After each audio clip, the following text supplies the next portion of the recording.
আসসালামু আলাইকুম।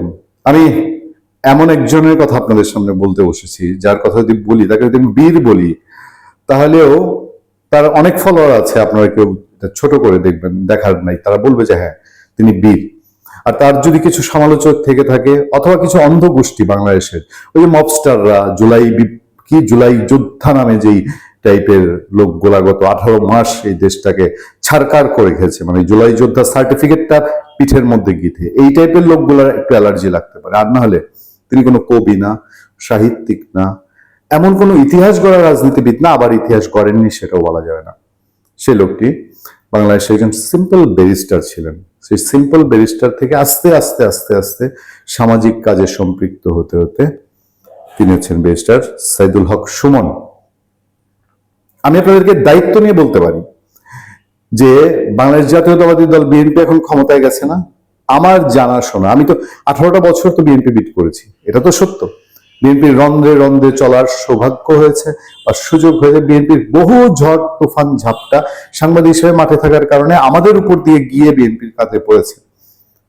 এটা যেরকম সত্যি তেমন সত্যি, সেই দায়িত্ব নিয়ে বলছি। বিএনপির অনেক মানুষজন, বিএনপি ঘরানার অনেক মানুষজন, বিএনপির সাথে জড়িত থাকা অনেক মানুষজন ব্যারিস্টার সাইদুল হক সুমনের তার বিরুদ্ধে যে অভিযোগগুলা, যে রহস্যময় কিম্ভূত টাইমের অভিযোগ, এই অভিযোগগুলা বিশ্বাস করেন না এবং ব্যারিস্টার সাইদুল হক সুমনের মুক্তি চান। তাকে নিয়ে একটি খবর আগে আপনাদেরকে আমি একটু জানিয়ে নিই। বাংলাদেশ সুপ্রিম কোর্ট আইনজীবী সমিতির SCBA 2026-27 মেয়াদের নির্বাচন আগামী 11 ও 12 মার্চ অনুষ্ঠিত হবে। এবারের নির্বাচনে আওয়ামী সমর্থিত প্যানেল থেকে সম্পাদক পদে প্রার্থী হয়েছেন দেশের আলোচিত আইনজীবী ও সাবেক সংসদ সদস্য ব্যারিস্টার সৈয়দ সাইদুল হক সুমন। বর্তমানে কারাগারে বন্দী থাকলেও তার সমর্থকরা প্রচারণায় সরব ভূমিকা পালন করছেন। ব্যারিস্টার সুমনের নির্বাচনী প্রচারণায় তাকে অকুতোভয় জননেতা হিসেবে উল্লেখ করে বলা হচ্ছে, হত্যা, জেল জুলুম, লুণ্ঠন এবং মব জাস্টিসের বিরুদ্ধে তিনি এক প্রতিবাদী কণ্ঠস্বর। সমর্থকদের দাবি, সুশাসন প্রতিষ্ঠা এবং ন্যায় বিচার নিশ্চিতের লক্ষ্যে কারাগারের অন্ধকার প্রকোষ্ঠ থেকেই তিনি আইনি অঙ্গনের মর্যাদা রক্ষার লড়াইয়ে নেমেছেন। 2024 সালের বৈষম্যবিরোধী ছাত্র আন্দোলনে সংঘটিত হত্যাকাণ্ডের একাধিক মামলায় ব্যারিস্টার সুমন বর্তমানে কারাগারে আছেন। তিনি দ্বাদশ সংসদ নির্বাচনে হবিগঞ্জ 4 আসন থেকে স্বতন্ত্র প্রার্থী হিসেবে জয় পান।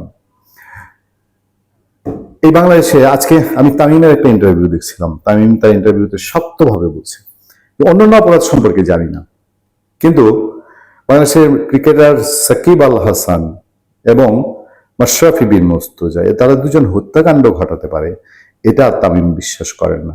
বাংলাদেশের 16 কোটি মানুষের মধ্যে কতজন আছে এটা বিশ্বাস করে? শুধুমাত্র ডক্টর মোহাম্মদ ইউনূস, যিনি বাংলাদেশকে 18 মাসে শুষে লুণ্ঠন করে খেয়ে এখনো কত রকম ষড়যন্ত্র করছেন কিনা কেউ হলফ করে বলতে পারবেন না। সেই লোকের সার্কেল ছাড়া আর কি কেউ বিশ্বাস করে যে ক্রিকেটার সাকিব, মাশরাফি তারা হত্যাকাণ্ড করতে পারে? আমাদের পূর্ণিয়ার খোঁজ ইউটিউব চ্যানেল, ফেসবুক পেজ, সেগুলোতে ডকুমেন্ট আছে, সার্চ দিলে আপনারা পাবেন। আমি সাকিব আল হাসানকে মানুষ হিসেবে, মনুষ্যত্বের জায়গা থেকে আমি সম্মান করি না, কিন্তু তার ক্রিকেটের জায়গা ভিন্ন। তার রাজনৈতিক ভুল সিদ্ধান্ত হতে পারে, এতে নিয়েও আমার কোনো দ্বিমত নাই। সে রাজনীতিতে গেল কেন, এটা নিয়েও প্রশ্ন তোলা যেতে পারে। ক্রিকেটার সম্মানের জায়গায় থাকবে, সেটা ভিন্ন আঙ্গিক। কিন্তু তাকে হত্যা মামলায় ফাঁসিয়ে দেয়া, সেরকম ব্যারিস্টার সাইদুল হক সুমন, আপনি যদি বলেন তার অপরাধ সে 24-এর নির্বাচনে গেল কেন, 24-এর নির্বাচনে সে তো আওয়ামী লীগ থেকে যায়নি।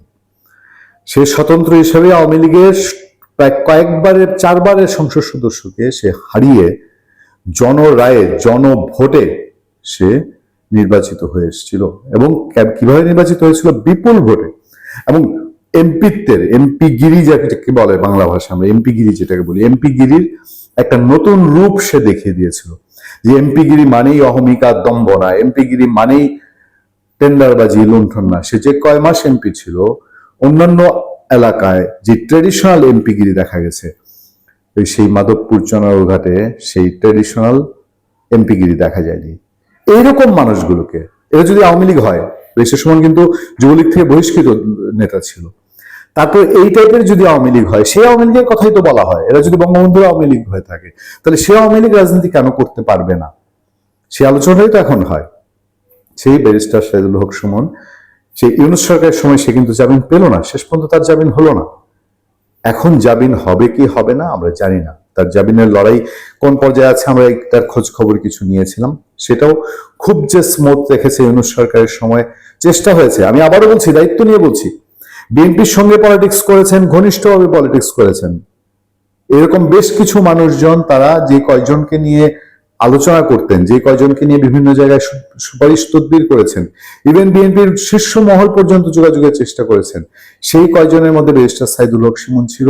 ওই তার সেই যোগ্যতা থেকে যে সে ওই যেই আওয়ামী লীগ আমরা দেখে মনে করেছি এই আওয়ামী লীগের ক্ষমতা থেকে পরিবর্তন হওয়া প্রয়োজন, এই আওয়ামী লীগ আর দেশের শাসনে থাকার প্রয়োজন নাই, সেই আওয়ামী লীগের বাইরে মূল আওয়ামী লীগ যেটা, সেই চরিত্রটা দেখা যায় বলেই তাদের পক্ষে কিছুটা হলেও তাদের বিরোধী শিবিরের সমর্থন ছিল।